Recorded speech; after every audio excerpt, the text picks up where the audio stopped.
दोस्तों, अगर आप मेरे चैनल पर नए हैं तो वीडियो को लाइक और चैनल को सब्सक्राइब जरूर कर दें। ईश्वर की योजना हमारी योजना से हमेशा बेहतर ही होती है। लाइफ में कभी कभी ऐसा होता है कि हमें जो चाहिए, जिसका हम बहुत समय से इंतजार कर रहे होते हैं, वो हमें मिल तो जाता है, लेकिन कुछ ही पल में हमसे वो वापस भी चला जाता है। हमारे हाथ से वो सारे मौके चले जाते हैं जो हमें बहुत समय के इंतजार के बाद मिले होते हैं। ऐसी स्थिति में हम ईश्वर को कोसने लगते हैं। हम ईश्वर से कहने लगते हैं कि आपने मेरे साथ ऐसा क्यों किया। कुछ समय के लिए हमारा भरोसा ईश्वर पर से उठ जाता है, किंतु कुछ समय के बाद हमें ये एहसास हो जाता है कि जो हुआ वो हमारे लिए अच्छा ही था। ईश्वर की योजना हमसे अच्छी होती है। हमें ये बात समझनी चाहिए कि जो हमारे हाथ से चला गया वो हमारे लिए अच्छा ही नहीं था। ईश्वर ने जो कुछ भी किया वो सोच समझकर ही किया होगा। एक छोटा सा 2 साल का बच्चा खेल रहा था। खेलते खेलते उसके हाथ में चूहे मारने की दवाई आ जाती है। बच्चा नादान था, वो नहीं जानता था कि ये चूहे मारने की दवाई है। वो तो इस दवाई को चॉकलेट समझकर खुश हो रहा था। वो इसे खाने ही वाला था कि उसकी माँ का ध्यान उस पे गया।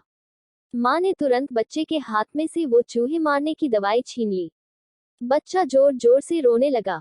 बच्चे के रोने के बावजूद भी माँ ने उसकी एक नहीं सुनी और वो दवाई उसने कहीं पे छिपा दी, क्योंकि बच्चा नहीं जानता था कि ये चॉकलेट नहीं, चूहे मारने की दवाई है। पर माँ तो जानती थी कि ये चूहे मारने की दवाई है और ये मेरे बेटे के लिए सही नहीं है। बच्चे को कुछ पल खुशी देने के लिए माँ उसे वो दवाई नहीं दे सकती थी, क्योंकि वो उसके लिए हानिकारक थी। वैसे ही जब हमारी जिंदगी में हमें कुछ ऐसा मिले जो हमें कुछ पल की खुशी दे और फिर वो वापस चला जाए, तो हमें निराश नहीं होना चाहिए। तभी हमें यही सोचना चाहिए कि हमें जो मिला था वो हमारे लिए अच्छा नहीं था। इस चूहे मारने की दवाई जैसा ही था। जैसा माँ ने बच्चे के हाथ में से इस चूहे मारने की दवाई को ले लिया, वैसे ही ईश्वर ने हमारे हाथ में से वो ले लिया, क्योंकि वो हमारे लिए अच्छा नहीं था।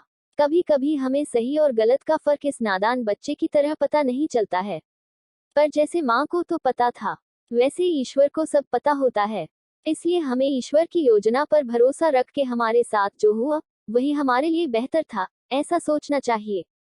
दोस्तों, अगर आपको हमारी कहानी अच्छी लगी हो तो वीडियो को लाइक और मेरे चैनल को सब्सक्राइब जरूर कीजिए और कमेंट में जरूर बताइए कि कैसी लगी हमारी ये कहानी। धन्यवाद।